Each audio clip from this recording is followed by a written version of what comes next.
ऐस जैसे ही पीछे मुड़ता है वो देखता है पीछे खड़ी होती है रिया और ऐस जैसे कुछ बोलने वाला था लेकिन तभी रिया आती है और ऐस के गले लग जाती है। जैसे रिया ऐस के गले लगती है ऐस थोड़ा कंफ्यूज हो जाता है। फिर ऐस बोलता है अरे रिया क्या कर रही हो, हटो, सरीना मारेगी मुझको।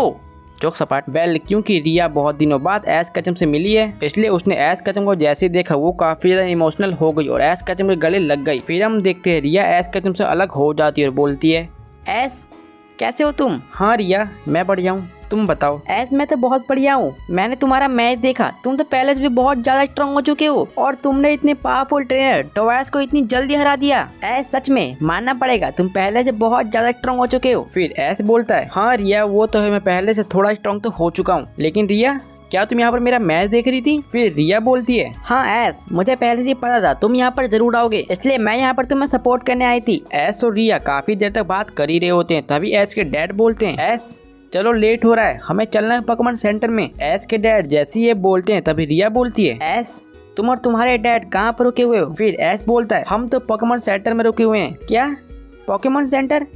ऐसे एक काम करो तुम अपने डैड के साथ मेरे घर चलो पिछली बार की तरह। फिर ऐस बोलता है क्या तुम्हारे घर? नहीं नहीं इस बार मैं तुम्हारे घर नहीं जाऊंगा, पिछली बार तुम्हारे घर पे रहने पे तुम्हें बहुत ज्यादा काम करना पड़ता था इसलिए इस बार मैं नहीं जाऊंगा, हम पोकेमॉन सेंटर में ही सही है। तभी रिया थोड़ी गुस्से में बोलती है क्या तुम्हें ऐसा लगता है कि तुम सब अगर मेरे घर पे रहते हो तो मुझे ज्यादा काम करना पड़ता है? ऐसा कुछ भी नहीं है। फिर रिया ऐस के डैड को बोलते हैं अंकल आप ही कहिए इसे कि ये मेरे घर चले, और वैसे भी अगर तुम सब रहोगे तो मेरे को भी काफी ज्यादा अच्छा लगेगा। रिया इतने अच्छे से ऐस और ऐस के डैड को इन्वाइट कर रही है ये देख के ऐस के डैड बोलते हैं ऐस चलो रिया के घर पे चलते हैं, वैसे भी रिया कोई बुरी लड़की नहीं है। ऐस के डैड ने हाँ कर दी है ये सुन के रिया काफी ज्यादा खुश होती है। फिर रिया बोलती है ऐस मेरे घर पे चलो, मेरे पास तुम्हारे लिए कोई सरप्राइज है। फिर हम देखते हैं ऐस और ऐस के डैड रिया के साथ उसके घर पे आ जाते हैं। फिर ऐस का चम जैसे उसके घर में जाता है वो वहाँ पर जो देखता है उसे देखने के बाद वो सच में काफी ज्यादा शॉक हो जाता है। वो देखता है वहाँ पर पहले से कोई बैठा होता है और वो होता है रेड को देखने के बाद ऐस और ऐस के डैड काफी ज्यादा शॉक हो जाते हैं। फिर वो रिया को बोलते हैं रिया ये रेड यहाँ पर क्या कर रहा है? फिर रिया बोलती है हाँ ऐस यही तो एक सरप्राइज है, मैं तुम्हें रेड से मिलाना चाहती थी और मुझे पता है तुम्हारा फाइनल मैच रेड के साथ ही है, इसलिए मैं चाहती थी तुम रेड से दोस्ती कर लो ताकि जो फाइनल मैच होगा उसमें तुम दोनों को लड़ने में काफी ज्यादा अच्छा लगेगा। लेकिन रिया ये है कौन और ये तुम्हारे घर पे क्यों रहता है? फिर रिया बोलती है ऐस ये मेरे डैड के फ्रेंड है और मेरे डैड ने कहा है जब तक रेड के मैच खत्म नहीं हो जाते वो यहीं पे रहने वाला है। लेकिन ऐस तुम सब टेंशन मत लो, रेड बहुत अच्छा है। रिया रेड को अच्छा बोली है ये सुनते ही ऐस का चम बोलता है क्या रिया तुमने इस रेड को अच्छा बोला? तुम्हें नहीं पता ये बहुत ज्यादा शैतान है। क्या तुमने रेड और सिट्रा का मैच नहीं देखा? ये रेड सिट्रा से कितनी बुरी तरीके से बात कर रहा था जैसे सिट्रा इसका दुश्मन हो और ये सिट्रा को मारी दे। फिर रिया बोलती है ऐस रेड ऐसा इसलिए बोल रहा था क्योंकि सिट्रा ने रेड के साथ भी बिल्कुल वैसा ही किया है जैसा उसने तुम्हारे साथ किया था। क्या जैसा मेरे साथ किया था? हाँ ऐस तुम्हारे प्लांट पे कब्जा करने से पहले सिट्रा रेड के प्लांट पे गया था ताकि वो उसके प्लांट पे कब्जा कर सके, लेकिन रेड के प्लांट पे उसका मिशन फेल हो गया इसलिए वो तुम्हारे प्लांट पे गया था। फिर ऐस बोलता है अच्छा ये बात है इसलिए तुम सिट्रा पे इतना ज्यादा गुस्सा कर रहे थे। फिर पीछे से रेड बोलता है हाँ ऐस यही बात है और मुझे रिया ने बताया कैसे तुमने सिट्रा को हरा के उसे एक अच्छा इंसान बना दिया है, और जब से रिया ने मुझे तुम्हारे बारे में बताया मैं तुमसे लड़ने के लिए काफी ज्यादा एक्साइटेड हूँ और मैंने तुम्हारा टोबियास के साथ मैच भी देखा। तुम ऐस सच में बहुत ज्यादा पावरफुल हो, इसलिए मैंने ग्राउंड के बाहर तुमको बोला कि फाइनल के लिए तैयार रहना। रेड की ऐसी बातें सुनकर ऐस कसम को पता चल चुका था कि रेड बुरा इंसान बिल्कुल नहीं है। फिर ऐस बोलता है अरे रेड मैं इतना ज्यादा पावरफुल नहीं हूँ लेकिन मुझे पता है तुम बहुत ज्यादा पावरफुल है, तुमने तो अपने 2 पोकेमॉन की मदद से ही सिट्रा को हरा दिया था, इसलिए मुझे फाइनल में काफी ज्यादा कठिनाई होने वाली है लेकिन मैं अपना 100% दूंगा कि मैं तुम्हें हरा सकूं। फिर हम देखते हैं रेड रिया ऐस और ऐस के डैड तीनों घर के अंदर चले जाते हैं, थोड़ी देर बातें करते हैं फिर सब डिनर करके सो जाते हैं। अब अगली सुबह रेड ऐस के पास आता है और ऐस को बोलता है ऐस हम दोनों का मैच 2 वीक बाद है तो क्यों ना हम आज माउंटेन पे चल के एक प्रैक्टिस मैच करें। फिर ऐस बोलता है हाँ रेड क्यों नहीं चलो चलते हैं। फिर हम देखते ऐस और रेड दोनों माउंटेन पे आ जाते हैं। माउंटेन पे आते ही रेड बोलता है ऐस मैंने सुना तुम्हारा पार्टनर पिकाचू बहुत ज्यादा स्ट्रॉन्ग है, और ऐस क्या तुम्हें पता है मेरे पास भी एक पिकाचू है। क्या तुम्हारे पास भी पिकाचू है? तो चलो पिकाचू वर्सेस पिकाचू के बैटल करते हैं और देखते हैं किसका पिकाचू बेस्ट है। हाँ ऐस मैं यहाँ पर इसलिए आया हूँ, बाहर आओ पिकाचू। फिर ऐस बोलता है चलो दोस्त हमें एक और बार अपनी दोस्ती की पावर दिखानी पड़ेगी। पिकाचू मैं तुम्हें चुनता हूँ। तभी हम देखते हैं रेड अपने पिकाचू का आयरन टेल का यूज करने के लिए बोलता है। इधर एस भी बोलता है पिकाचू तुम भी आयरन टेल का यूज करो। दोनों ही पिकाचू सेम अटैक करते हैं जिसकी वजह से ये अटैक ब्लॉक हो जाता है। फिर एस बोलता है पिकाचू क्विक अटैक का यूज करो। पिकाचू क्विक अटैक से बचो। एस अपने पिकाचू को क्विक अटैक का यूज करने के लिए बोलता है, लेकिन उधर रेड का पिकाचू इस अटैक से बच जाता है। रेड का पिकाचू इतनी आसानी से एस के पिकाचू से बच रहा है। इससे एस समझ जाता है कि रेड का पिकाचू भी काफी ज्यादा स्ट्रॉन्ग है। फिर रेड बोलता है पिकाचू थंडर का यूज करो। उधर एस बोलता है पिकाचू अपने पूंछ पर खड़े हो जा और थंडर को एब्जॉर्ब कर लो। फिर हम देखते हैं रेड का पिकाचू एक बहुत बड़ा थंडर अटैक का यूज करता है, लेकिन एस का पिकाचू उस बड़े थंडर अटैक को एब्जॉर्ब कर लेता है। फिर एस बोलता है तो रेड तुम्हें ये टेक्निक कैसी लगी। फिर रेड बोलता है हाँ ये अच्छा था, लेकिन क्या तुम मेरे इस अटैक से बच सकते हो। पिकाचू वॉल टैकल का यूज करो। रेड का पिकाचू एस के पिकाचू को वॉल टैकल अटैक मार देता है, जिससे कि एस का पिकाचू थोड़ा डैमेज हो जाता है। फिर रेड बोलता है पिकाचू अजिलिटी का यूज करो। रेड के इतना बोलते ही उसका पिकाचू अजिलिटी अटैक का यूज कर देता है, जिससे कि उसकी स्पीड पहले से बहुत ज्यादा बढ़ चुकी थी। पिकाचू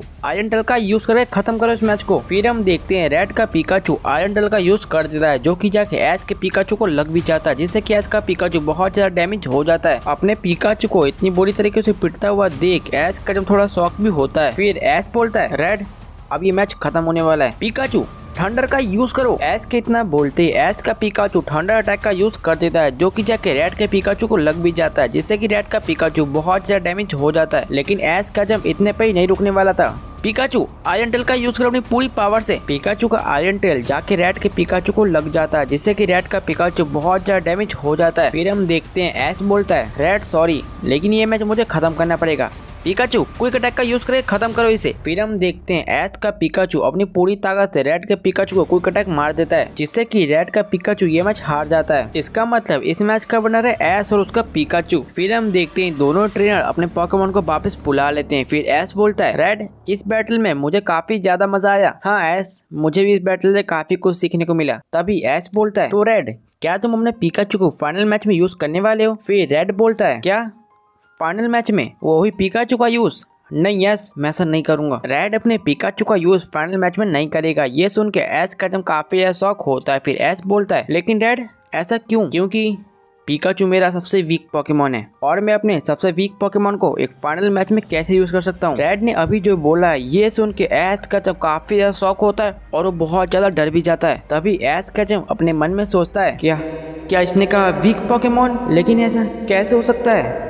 इसके वीक पोकेमॉन ने मेरे स्ट्रॉन्गेस्ट पिकाचू को टक्कर दी है, और अगर पिकाचू उसका वीकेस्ट पोकेमॉन है तो इसका स्ट्रॉन्ग पोकेमॉन कितना ज्यादा पावरफुल होगा। क्या हुआ एस तुम क्या सोच रहे हो। कुछ नहीं रेड बस मुझे कुछ याद आ गया। फिर रेड बोलता है एस मुझे तुमसे कुछ कहना है। हाँ रेड बोलो तुम्हें क्या कहना है मुझसे। एस मैं चाहता हूँ तुम फाइनल मैच में ये नॉर्मल पोकेमॉन यूज ना करो। फिर एस बोलता है क्या रेड तुमने ये क्या कहा कि मैं फाइनल मैच में अपना नॉर्मल पोकेमॉन यूज ना करूं, लेकिन ऐसा क्यों। फिर रेड बोलता है क्योंकि एस मैं हूं एक पोकेमॉन मास्टर और तुम भी हो एक पोकेमॉन मास्टर, और तुम्हें पता ही है ये टूर्नामेंट कितना बड़ा है। और जरा तुम ही सोचो अगर इस टूर्नामेंट के फाइनल मैच में हम अपने नॉर्मल पोकेमॉन का यूज करेंगे तो इस टूर्नामेंट की बेइज्जती होगी। और एस सच बोलो तो मुझे इसमें बिल्कुल मजा नहीं आएगा। और हाँ एस मैं ऐसा बिल्कुल नहीं चाहता कि मैं किसी बच्चे को सिर्फ 2 मिनट में हरा दूं। रेड की ऐसी बातें सुनकर एस कसम काफी ज्यादा डर जाता है और रेड थोड़ा अजीब बर्ताव भी कर रहा था। फिर एस बोलता है अच्छा तो तुम्हें लगता है मैं बच्चा हूँ, तो देखो फाइनल मैच में मैं अपना नॉर्मल पोकेमॉन का यूज करूंगा और तुम्हें मैं दिखा दूंगा कि नॉर्मल पोकेमॉन भी कम नहीं होते हैं। तभी रेड बोलता है एस ऐसा मत करना, मैंने तुम्हें इस बैटल के लिए इसलिए बोला है ताकि मैं तुम्हें दिखा सकूं मेरा वीकेस्ट पोकेमॉन तुम्हारे स्ट्रॉन्गेस्ट पोकेमॉन के बराबर है। और एस एक बार सोच के देखो अगर मेरा वीकेस्ट पोकेमॉन इतना ज्यादा पावरफुल है तो मेरा स्ट्रॉन्गेस्ट पोकेमॉन किस लेवल पे होगा। तो एस अब ये तुम्हारे हाथों में तुम्हें क्या करना है। और हाँ एस हम दोनों की बातें रिया को बिल्कुल मत बताना क्योंकि मैं इसे सीक्रेट ही रखना चाहता हूँ। चलो घर चलते हैं। रेड की ऐसी बातें सुनकर एस कसम सोचता है रेड ने जो कहा उसने वो सच ही कहा, और वैसे भी मेरे इन्फिनेबल सेप्टाइड रेड के पोकेमॉन का सामने टिक नहीं पाएंगे, लेकिन मेरे पास सोलगालियो के अलावा और कोई लेजेंडरी पोकेमॉन ही नहीं है। मुझे लगता है इस बारे में मुझे डैड को बताना चाहिए, वो मेरी हेल्प जरूर करेंगे। हम कुछ देर बाद देखते हैं एस कैचम और रेड एक ही साथ घर पे आ जाते हैं, और घर आते ही एस कैचम अपने डैड को वो सभी बातें बता देता है जो रेड ने उसे कही। एस कैचम की सभी बातें सुनकर एस के डैड बोलते हैं तो एस इसका मतलब तुमने अपना मन बना लिया है, तुम फाइनल मैच में लेजेंडरी पोकेमोन का यूज करने वाले हो। तो एस क्यों ना तुम मेरे लेजेंडरी पोकेमोन ले लो। फिर एस बोलता है डैड नहीं, मैंने आपको पहले डिफीट कर दिया है, इसलिए इसका कोई मतलब नहीं बनता कि मैं आपके पोकेमोन से फाइट करूंगा। वेल डैड, हम सभी को पता है रेड के पास एक लेजेंडरी पोकेमोन है जो कि है म्यूटू, लेकिन रेड के पास और कितने लेजेंडरी पोकेमोन है वो किसी को नहीं पता। और डैड मैं एक ऐसा पोकेमोन चाहता हूँ जो कि म्यूटू को हरा सके। तभी एस के डैड बोलते हैं अच्छा, एक ऐसा पोकेमोन जो म्यूटू को हरा सके, तब तो वो एक ही पोकेमोन है। और एस मैं वो पोकेमोन तुम्हें दिलवा सकता हूँ, लेकिन सिर्फ एक ही मैच के लिए। तो एस क्या तुम्हें वो पोकेमोन चाहिए? तभी एस बोलता है हाँ डैड मुझे वो पोकेमोन चाहिए। लेकिन डैड वो कौन सा पोकेमोन है और मुझे कैसे मिलेगा? फिर एस के डैड बोलते हैं एस इसका आंसर तुम्हें कल मिल जाएगा, कल हम जाने वाले हैं उस पोकेमोन को लेने के लिए। फिर अगली सुबह हम देखते हैं एस और एस के डैड दोनों रिया के घर से बाहर निकल रहे होते हैं। तभी रिया बोलती है एस तुम दोनों कहाँ जा रहे हो? फिर एस बोलता है रिया मैं अपने डैड के साथ कुछ इंपॉर्टेंट काम के लिए बाहर जा रहा हूँ और मैं वापस 1-2 दिन में फिर से आ जाऊंगा क्योंकि मेरे को अपना फाइनल मैच भी खेलना है। फिर हम देखते हैं एस और एस के डैड वहाँ से निकल जाते हैं और एक सुनसान जगह पर आ जाते हैं। फिर हम देखते हैं एस के डैड वहाँ पर एक पोर्टल खोलते हैं जिसमें से बहुत ज्यादा लाइट निकल रही थी। पोर्टल को देख के एस कचम थोड़ा शॉक होता है। फिर एस कचम बोलता है डैड ये क्या है? फिर एस के डैड बोलते हैं एस ये रास्ता है जहाँ पर तुम्हें पोकेमोन मिलेगा, तो एस चलो। फिर हम देखते हैं एस और एस के डैड उस पोर्टल में चले जाते हैं। फिर वो जैसे उस पोर्टल में से बाहर निकलते हैं वो देखते हैं सामने एक बहुत बड़ा टेम्पल यानी महल होता है जो कि दिखने में थोड़ा पुराना भी लग रहा था। फिर हम देखते हैं एस के डैड एस को लेकर उस महल के अंदर जा ही रहे थे, तभी उस महल का सिक्योरिटी गार्ड वहाँ पर आता है और एस को अंदर जाने से मना कर देता है। तभी एकदम से एस के डैड बोलते हैं क्राउन ये मैं हूँ। और वो सिक्योरिटी गार्ड जैसे ही एस के डैड को देखता है वो बोलता है अरे सर आप आइए अंदर। फिर हम देखते हैं एस और एस के डैड अंदर चले जाते हैं और वो जैसे ही अंदर जाते हैं एस कचम देखता है वहाँ पर कोई और होता है जो कि दिखने में उसके डैड की एज का लग रहा था। तभी एस के डैड बोलते हैं हेलो एक्वा कैसे हो तुम, बहुत दिन बाद मिले। तो इस बंदे का नाम है एक्वा और ये है एस के डैड का फ्रेंड। एस के डैड का ये बात सुनकर उधर से एक्वा बोलता है कैसे हो दोस्त, आखिरकार तुम्हें टाइम मिल गया अपने दोस्त से मिलने का, तो बोलो दोस्त तुम्हें क्या चाहिए। फिर हम देखते हैं एस के डैड अपने दोस्त एक्वा को सारी बातें बता देते हैं और वो सभी बातें सुनकर एक्वा बोलता है वो सब तो ठीक है मैं तुम्हें वो पोकेमोन दे भी दूंगा, लेकिन मुझे अभी तक विश्वास नहीं हो रहा ये 10 साल का बच्चा पोकेमोन मास्टर है और इसने तुम्हें हरा दिया। और सिर्फ तुम्हें ही नहीं टोबायस को सिट्रा को इसने 3 पोकेमोन मास्टर को डिफीट कर दिए, मुझे सच में अभी तक विश्वास नहीं हो रहा। फिर एस के डैड बोलते हैं कोई बात नहीं एक्वा ऐसा होता है, एक बार तुम मेरे बेटे एस कचम से फाइट करके देखो और तुम्हें पता चल जाएगा ये कितना पावरफुल है। फिर एक्वा बोलता है तो एस कचम क्या तुम मुझसे फाइट करोगे? और सिर्फ इतना ही नहीं अगर तुमने मुझे इस फाइट में हरा दिया तो मैं तुम्हें पोकेमोन में दे दूंगा जिससे तुम रेड के म्यूटू को आसानी से टक्कर दे सकते हो। फिर एस बोलता है हाँ एक्वा मैं रेडी हूँ। फिर एक्वा बोलता है तो एस ये बैटल हम 1v1 की करने वाले हैं और ट्राई करना जल्दी ना हार जाओ। बाहर आओ रेक्वाजा। एक्वा अपना पोकेमोन निकालता है जो कि होता है लेजेंडरी पोकेमोन रेक्वाजा। रेक्वाजा को देख के एस कदम काफी ज्यादा डर जाता है। फिर एस बोलता है क्या एक रेक्वाजा, इसके पास रेक्वाजा कहाँ से आया? बाहर आओ चार्जार्ड अपनी ताकत दिखाते हैं। चार्जार्ड फायर ब्लास्ट का यूज करो। रेक्वाजा ड्रैगन पल्स से ब्लॉक करो उसे। फिर हम देखते हैं रेक्वाजा अपना ड्रैगन पल्स से एस के चार्जार्ड के फायर ब्लास्ट को रोक देता है। फिर एक्वा बोलता है रेक्वाजा आउटरेज का यूज करो। रेक्वाजा अपना पावरफुल मूव आउटरेज का यूज कर देता है जो कि जाके एस के चार्जार्ड को लग जाता है जिससे कि एस का चार्जार्ड बहुत ज्यादा डैमेज हो जाता है। तभी एस बोलता है चार्जार्ड संभालो, मुझे पता तुम ये कर सकते हो, चलो ड्रैगन क्लॉ का यूज करो। एस का चार्जार्ड ड्रैगन क्लॉ का यूज कर देता है जो कि जाकर रेक्वाजा को लग भी जाता है। तभी एक्वा बोलता है रेक्वाजा चलो इसे खत्म करते हैं, आउटरेज का यूज करो। फिर हम देखते हैं एक्वा का रेक्वाजा सेकंड बार आउटरेज का यूज कर देता है जो कि जाके एस के चार्जर को लग जाता है जिससे कि एस का चार्जर बहुत ज्यादा डैमेज हो जाता है। अपने चार्जर को नीचे गिरते हुए देख एस कचम को बहुत ज्यादा डर लग रहा था, उसे लग रहा था कि ये मैच में हार जाऊंगा। तभी उसे कुछ याद आता है। फिर एस कचम बोलता है एक्वा अब तुम हारने वाले हो, चार्जर मेगा इवॉल्व। तभी हम देखते हैं एस कचम अपने की स्टोन को 2 बार दबाता है जिससे कि उसका चार्जर बन जाता है चार्जर जी। एस के पास चार्जर जी है, ये देख के एक्वा बहुत ज्यादा शॉक हो जाता है। फिर वो एस के डैड की तरफ देखता है और बोलता है क्या ये वही है?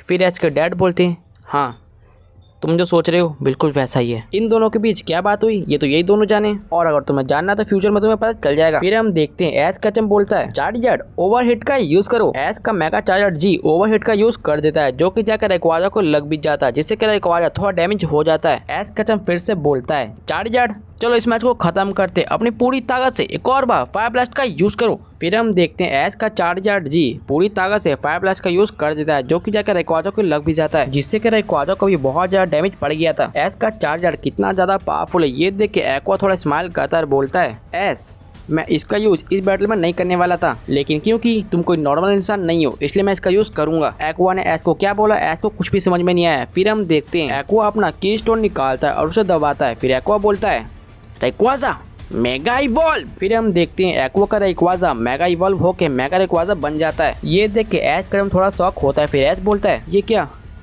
ये तो इम्पॉसिबल है, रेक्वाजा अपने आप ही मेगा इवॉल्व हो सकता है, लेकिन तुमने इसे की स्टोन से कैसे किया। फिर एक्वा बोलता है, एस शांत हो जाओ, तुम्हें बाद में खुद पता चल जाएगा।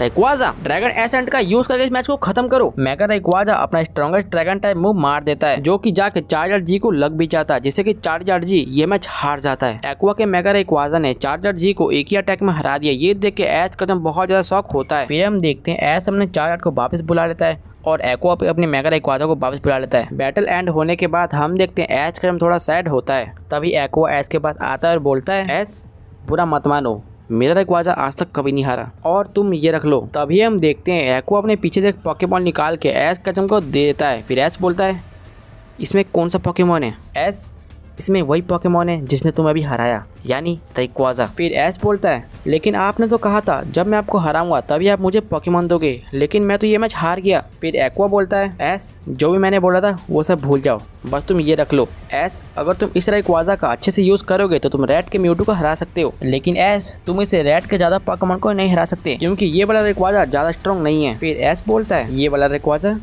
क्या आपके पास और भी रेक्वाजा है। तभी एक्वा बोलता है, हाँ एस मेरे पास एक ऐसा रेक्वाजा है जो कि रेड की पूरी टीम को अकेले सोलो कर सकता है, लेकिन वो मेरे पास अभी नहीं है और मैं उसका यूज़ बहुत कम ही करता हूँ, क्योंकि उसे कंट्रोल करना बहुत मुश्किल है। फिर एक्वा बोलता है, तो एस जाओ और तुम प्रैक्टिस करो और मेरा वादा है तुम ये टूर्नामेंट जरूर जीतोगे। तभी हम देखते हैं एस अपने डैड के साथ उस पहले से बाहर आ जाता है। फिर एस बोलता है, डैड क्या आप मुझे पृथ्वी पे ले जा सकते हैं। फिर एस के डैड बोलते हैं, हाँ एस मैं ऐसा कर सकता हूँ, लेकिन तुम्हें पृथ्वी पे क्या काम है। नहीं डैड कुछ खास नहीं, मुझे लियोन से मिलना था, क्योंकि मैंने लियोन से वादा किया था जब मुझे उसकी हेल्प पड़ेगी तो मैं लियोन से वो मांग लूंगा, और डैड शायद अब वो टाइम आ चुका है। फिर हम देखते हैं एस और एस के डैड पृथ्वी पे जाते हैं और वहाँ से वो लियोन से ही मिलते हैं। तभी एस बोलता है, लियोन मैं यहाँ पर ज़्यादा देर नहीं रुक सकता, क्योंकि मेरा फाइनल मैच बहुत ही पास है, और लियोन यहाँ पर मैं अपना वादा निभाने आया हूँ, मुझे उसकी ज़रूरत है। अरे इतना ही मत खो पार्ट में भाई, ये पार्ट खत्म हो चुका है, और कमेंट करके बताओ ये पार्ट आपको कैसा लगा। और हाँ मैं सॉरी तो बोल नहीं सकता, क्योंकि भाई अब मेरे पास कोई शब्द ही नहीं है बोलने के लिए, लेकिन फिर भी सॉरी, क्योंकि मुझे पता है मैंने प्रॉमिस किया था कि मैं ये पार्ट मार्च में ला दूंगा, लेकिन आज अप्रैल है और मैं आज लाया हूँ। वेल देखो इसका कोई मेन रीजन तो नहीं है कि पार्ट क्यों लेट हुआ, बस जैसा कि तुम्हें पता है मैंने बीच में एक एपिसोड डाल दिया था 10 मिनट का, जो कि एक स्पेशल एपिसोड था, और शायद उसी की वजह से ये पार्ट लेट हुआ है, ऐसा मैं नहीं बोलूँगा। क्योंकि यार देखो तुम्हें पता है मेरा मेन चैनल भी है, तो मेन चैनल पर वीडियो डालना पड़ता है, और मेरी कुछ पर्सनल जिंदगी है यार, तो जिंदगी जीने तो मेरे को। और यार देखो एक बात के लिए मैं तुम सबसे बहुत ज़्यादा गुस्सा हूँ भाई, लिटरली मैंने कभी ऐसा सोचा नहीं था कि तुम लोग मेरे को कॉमेंट में गाली दोगे। सच में भाई कुछ लोग कॉमेंट में गाली देते कि नेक्स्ट पार्ट क्यों नहीं आता। भाई इतनी गंदी गंदी गाली मैं तुम्हें दिखा भी नहीं सकता, इसलिए प्लीज अगर तुम सुन रहे हो तो भाई कमेंट में गाली मत लिखा करो यार। मैं तुम्हें बता दूं नेक्स्ट पार्ट कैसे आने वाला है, फटाफट इस वीडियो पे कर दो 2K लाइक्स और 200 कमेंट, बस इतना ही। और मैं प्रॉमिस तो नहीं करूंगा, क्योंकि तुम्हें पता है मैं अपना प्रॉमिस निभाता नहीं हूँ। और हाँ पार्ट 12 शायद नेक्स्ट मंथ ही आएगा, क्योंकि मैं कुछ दिनों बाद अपने घर से बाहर जा रहा हूँ, कुछ दिनों के लिए, या तुम बोल सकते हो 3-4 वीक के लिए मैं अपने घर से बाहर जा रहा हूँ, तो हाँ नेक्स्ट पार्ट लेट हो जाएगा, लेकिन कोई नहीं, मैं आपसे प्रॉमिस करता हूँ नेक्स्ट पार्ट और भी ज्यादा मजेदार होने वाला है, क्योंकि नेक्स्ट पार्ट में होने वाला है S versus read the final battle. Share कर देना। तो चलो मिलते हैं आपको किसी और नई वीडियो में, तो bye bye and peace out bye. Sorry यार लेट हो गया पार्ट।